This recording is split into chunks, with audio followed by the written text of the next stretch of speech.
The moment you start explaining, you've already shifted the balance.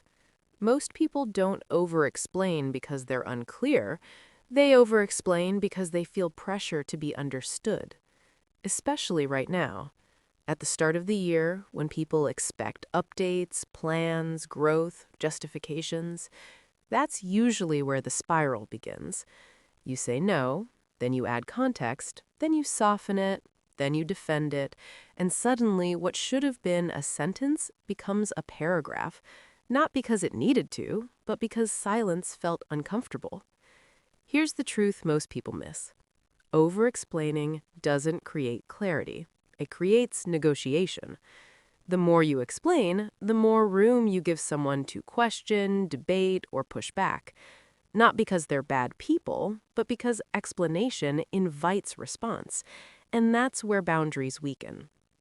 There is one sentence that ends this, one sentence that stops the spiral before it starts. It's simple. It doesn't sound clever, it doesn't sound warm, and it doesn't try to convince. The sentence is, "That doesn't work for me."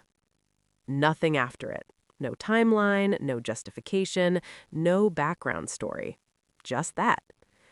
This is where most people panic because they think the sentence sounds abrupt or cold or incomplete.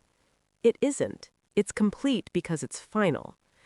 "That doesn't work for me" is not an invitation. It's information. It doesn't ask for agreement. It doesn't seek permission. It doesn't explain your values. It simply names your limit. When you add more, you undo it. You might notice an urge to follow up with something like, "I just have a lot going on right now. I'm trying to focus this year. I don't want you to think I don't care." That urge is old conditioning. It comes from the belief that boundaries require approval. They don't. They require consistency. Especially at the beginning of the year, when people are watching for signs of change.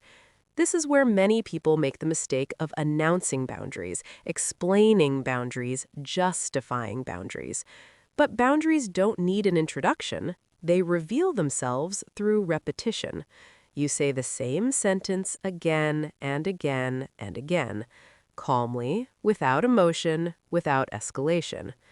"That doesn't work for me." If someone presses, you don't add detail. You repeat the sentence. If they're uncomfortable, you don't fix it. You let it exist. Because discomfort isn't a problem to solve. It's a reaction to your clarity. The sentence works because it removes you from the argument. There's nothing to debate, nothing to dissect, nothing to correct. And over time, people adjust. Not because you explained yourself better, but because you stopped explaining at all. That's the reset. Not more words, less.